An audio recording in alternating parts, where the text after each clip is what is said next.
Jóvenes y señoritas del Centro Cristiano El Camino, Dios les bendiga. Qué bueno poderles saludar nuevamente para tomar nuestras clases de escuela dominical. El día de hoy vamos a tener una clase breve.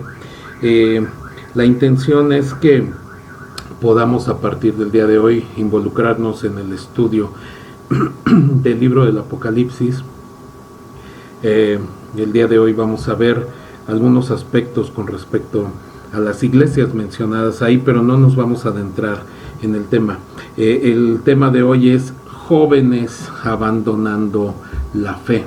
Y vaya que hay motivos a nivel mundial para estar abandonando la fe, abandonando todo, cualquier cosa en la que el hombre pudiera creer, ¿no es así? Fíjense que, gracias a Dios, en estos días, muy a pesar de todo lo que estamos viviendo, hemos tenido la oportunidad de tener grandes alegrías. Mi hija terminó recientemente su cuarto año de educación primaria con buenas calificaciones, no excelentes, pero muy buenas, y dentro de unos pocos días va a estar cumpliendo 10 años de vida. Hace no tanto tiempo, nosotros estuvimos celebrando 11 años de matrimonio, Arcelia y yo. Y hace un tiempo, cuando mi hija tenía 4 años, mi esposa estuvo guiando en oración a mi hija para que recibiera a Jesús como su Señor y Salvador. Sin embargo, obviamente, pues no tenía un conocimiento pleno de todo lo que ello implica. Entonces, ya les había yo comentado hace unos días que nosotros desde hace un tiempo retomamos cosas que habíamos dejado a medias y en el abandono, como el altar familiar, un tiempo de devocional con Dios. Y hace poco, en este devocional, justo como nuestra hija está a punto de cumplir 10 años, decidimos que era buen momento para retomar este asunto de la salvación, de modo que la guiamos en su oración para recibir a Jesucristo como su Señor y Salvador. ¿Es bueno, es malo? Hay personas que tienen opiniones encontradas en este tema. Como les comento, antes era muy pequeñita y ahora tiene una conciencia de lo que es el pecado y la salvación a través de Jesucristo. Sin embargo, la verdad es que, como comentábamos, las cosas, el panorama a nivel mundial pintan un escenario un tanto complicado para la cuestión económica, para el poder estudiar, para el poder ejercer una profesión. La verdad es que vemos alrededor del mundo gente que cada vez más se incrementa el número de suicidios, el número de personas con depresión, el número de personas que tienen que estar tratadas psicológicamente y que tienen que estar medicadas porque el futuro es absolutamente incierto. Y básicamente mucho de esto se debe a la formación que nosotros tenemos. Lamentablemente, en la cultura mexicana no tenemos esta situación de ser formados desde pequeños en el ámbito espiritual, básicamente porque nuestros mismos padres muchas de las veces no tuvieron una formación espiritual y teológica adecuada, de manera que no nos podían transmitir con plenitud algo que ellos mismos no recibieron. Le damos gracias a Dios que en nuestra iglesia durante las últimas fechas hemos estado teniendo un muy buen crecimiento en el conocimiento de la palabra de Dios. No quiere decir que durante los últimos 40 años que lleva ya nuestra iglesia no lo hubiéramos tenido. La persona que fundó la iglesia, con la ayuda de Dios, el hermano Rodolfo Flores, por supuesto nos dio muy buenas bases, nos dio cimientos sólidos, pero ahora ha habido esta oportunidad de crecer. Es en esta situación de mucho más allá de poder leer los pasajes, es el poder estudiarlos con más profundidad y el tener esta oportunidad de saber leer entre líneas. Todo esto obviamente no sirve de nada si no hay obediencia en nuestras vidas, si no hay una comunión con Dios, y eso es algo que nos hizo hincapié y que nos formó el hermano Rodolfo, por lo cual muchísimas personas estamos más que agradecidos con Él y con Dios por haber tenido esta formación. Yo quiero que me acompañen a ver algunos datos que hay con respecto al pueblo judío y que nos permiten tener esta comparativa del por qué no nos va tan bien en el ámbito espiritual. Acompáñenme, por favor, vamos a ver estos datos. Y probablemente ustedes han escuchado de algo que se llama el Bar Mitzvah. En el caso de los hombres, a los 13 años es llevada a cabo esta celebración, y a través de esto se considera que los niños pasan a ser básicamente adultos. Son considerados, según la halajá o la ley judía, responsables de sus actos. Fíjense, por ejemplo, a los 5 años comienzan con el estudio de la Torá, a los 10 años con el estudio de la Mishnah, y a los 13 años con el cumplimiento de los preceptos o de los mandamientos, de los 611 mandamientos, o 613 si consideramos los 2 mandamientos que resumen todas las cosas, el amar a Dios y el amar a tu prójimo. En el caso de las mujeres, a los 12 años se lleva a cabo esta celebración muy parecida que se llama Bat Mitzvah.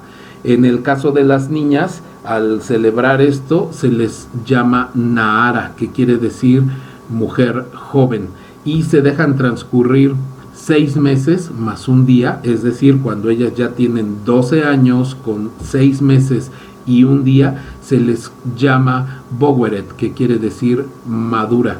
A partir de ese momento, básicamente, tanto los niños como las niñas están en edad casadera. Lo mismo que vemos nosotros en la cultura, en nuestros pueblos. Nosotros vemos niños de 12, de 13, de 15 años que están casándose y teniendo ya familia y responsabilidades. Las personas que tienen 18 años, 20 años y no se han casado en provincia, en muchas de las provincias de nuestro México, son consideradas personas que se quedaron a forrar Biblias, a vestir santos, y que pues ya se les ve como gente quedada, que ya no tiene oportunidad de contraer nupcias. Se les complica el poderse casar después de esta edad. Es por eso que nosotros vemos en los pasajes bíblicos, por ejemplo, cuando Jesús está haciendo el llamamiento de los discípulos, y nosotros vemos imágenes, pinturas de los apóstoles, como por ejemplo en el caso de esta pintura que tengo yo aquí en la sala de mi casa, normalmente nos muestran a los discípulos como hombres de cierta edad, incluso de edad avanzada en algunos de los cuadros, y sin embargo esto es bastante alejado de la realidad. El apóstol Pedro, por ejemplo, cuando Jesús lo llama, es un hombre que tenía alrededor de 20 años, y por eso vemos en los pasajes bíblicos que es un hombre que todavía no está bien formado en su carácter, es un hombre que fácilmente es iracundo, es el hombre que en la clase de la semana pasada veíamos cómo cortó la oreja de Malco, y vemos a Jesús también, ¿no? Diciendo que no era la manera correcta de hacer las cosas. Jesús regaña también a Pedro en varias ocasiones y lo va formando hasta lograr hacer de él un hombre realmente maduro, un hombre realmente espiritual y un hombre a través del cual el Espíritu Santo va a trabajar de una manera importante para poder transmitir el Evangelio hacia la gente.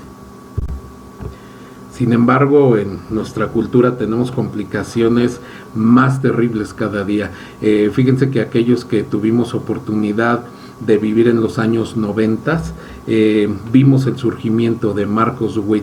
De repente en esa época, si tú te decías ser cristiano, por fuerza tenías que conocer a Jesús, pero también conocer a Marcos Witt, saberte sus canciones.